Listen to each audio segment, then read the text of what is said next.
10 shocking rules Amish women follow that will leave you speechless. The hidden world of Amish women.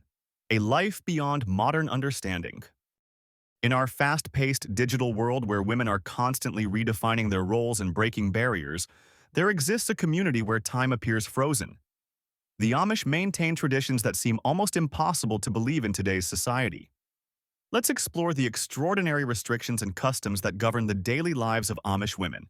Practices that will challenge everything you think you know about freedom and choice. A life without mirrors or memories. Imagine never seeing a photograph of yourself.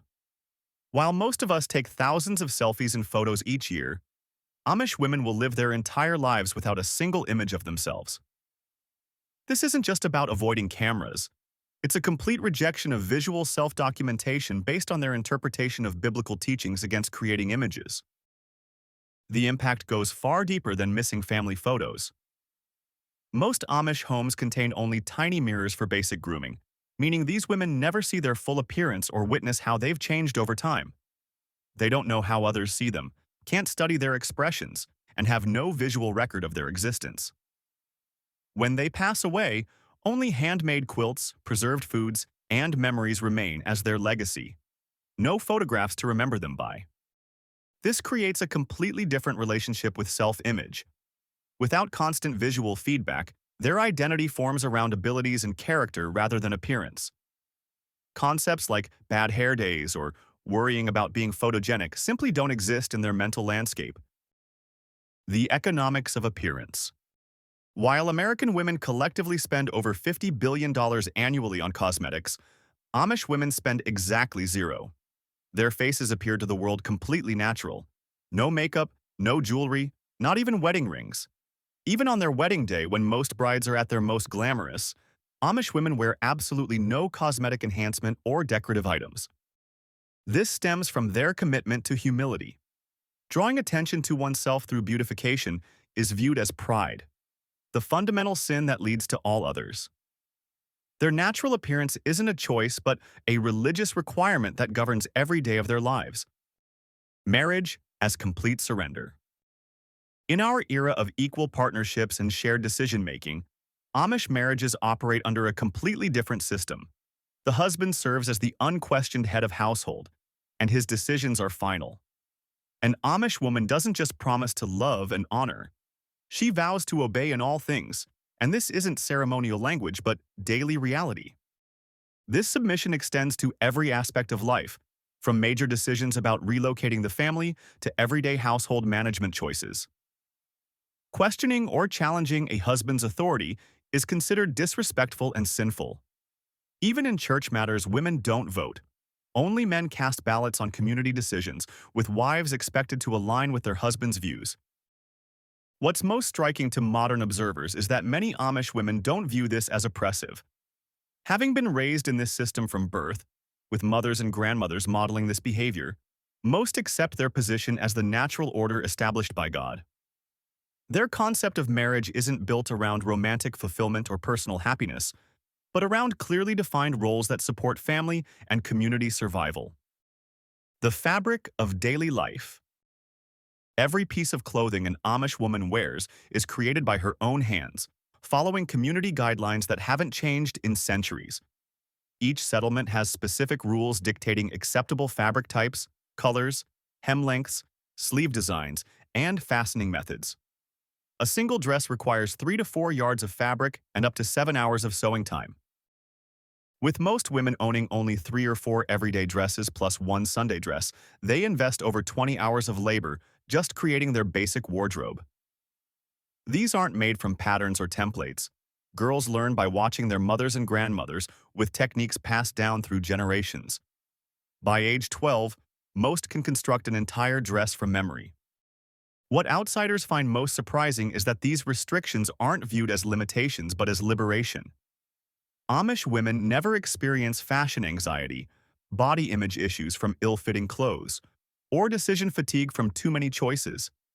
Their clothing simply serves its functional purpose without becoming a source of stress or identity. The mystery of fastening clothes. Something as simple as a button carries deep symbolic meaning in the Amish world. Many communities severely restrict or completely forbid buttons on women's clothing, using straight pins and hooks instead. This prohibition stems from buttons being associated with military uniforms and worldly fashion, both concepts rejected by the peace-loving, plain-dressing Amish. Imagine dressing yourself and your children using only straight pins, small metal objects that must be carefully positioned to avoid injury while still securing clothing throughout a day of physical labor. This seemingly minor restriction reveals how even the most basic elements of daily existence are governed by community standards and religious interpretations. Hair as sacred territory. While the average American woman spends over $55,000 in her lifetime on haircuts, coloring, and styling, Amish women never cut their hair from birth until death. This practice comes directly from biblical text stating that a woman's hair is her glory and covering. Cutting even a single inch is considered a serious sin that violates God's natural order. The result is hair reaching well past their waists, hair that has never been touched by scissors, dye, curling irons, or blow dryers. This hair is never displayed publicly but worn parted in the middle, pulled back into a tight bun, and covered by their prayer cap. The uniformity this creates is striking. Visit any Amish settlement and you'll find no variation in hairstyles whatsoever. Morning routines involve extensive brushing and careful arrangement of extremely long, heavy hair into precisely positioned buns that must stay secure during physical work. For Amish girls, this creates a completely different experience of growing up. While outside girls often mark their transition to adulthood with significant haircuts or style changes, Amish girls have physical continuity throughout their entire lives. The covered life. From waking until sleep, an Amish woman's hair remains hidden beneath her prayer covering. These white caps aren't optional accessories, but mandatory religious garments worn by all baptized women without exception. Whether working in fields, attending church, shopping, or even giving birth, the cap stays in place. What few outsiders know is that these caps are actually pinned to a second head covering underneath, usually a mesh cap that controls the hair. This creates a multi-layered system, ensuring no hair escapes during daily activities. The style and size vary slightly between communities, serving as visual indicators of which specific group a woman belongs to. Childhood without faces. Even their children's toys reflect these values. Amish dolls are completely faceless, blank fabric where facial features should be. This isn't a manufacturing error, but an intentional rule based on the biblical commandment against creating graven images. The Amish believe that creating a human face, even on a toy, challenges God's role as the only creator of life. These handmade cloth dolls, dressed in miniature versions of Amish clothing, appear unsettling to outsiders but represent a core value. Inner character matters more than appearance. Little girls grow up playing with toys that reinforce this message from their earliest years. Wedding traditions turned upside down. Step into an Amish wedding and you'll witness something that challenges every bridal tradition we know. Amish brides never wear white. Instead, they choose blue, purple, green, or burgundy dresses. But what's truly remarkable isn't just the color, it's the purpose. An Amish wedding dress isn't a one-time garment but becomes the woman's Sunday church dress for her entire married life, worn every other week for worship. This practical approach means selecting colors and fabrics that will endure decades of use. The dress contains no lace, beading, train, or veil. It's virtually identical to her other dresses except for its new color. Many brides sew these dresses themselves, investing weeks into a garment that represents not just their wedding day, but their married identity for decades. When an Amish woman passes away, she's often buried in this same dress, making it truly the most significant garment she'll ever own, marking both the beginning and end of her married life. The boundaries of work. While over 70% of American women with children participate in the workforce, Amish women's work centers exclusively around the home. This doesn't mean they don't work intensely. Their labor is constant, physically demanding, and essential to family survival. A typical day includes milking cows at 4:30 a.m., preparing meals from scratch for large families, washing clothes by hand, tending extensive gardens, canning hundreds of jars of produce, sewing all family clothing, and cleaning without modern appliances. Some generate income through home-based businesses selling quilts, baked goods, or crafts, but these enterprises are conducted from the homestead and organized around their primary domestic responsibilities. What's fascinating is that Amish women generally don't see this as oppressive.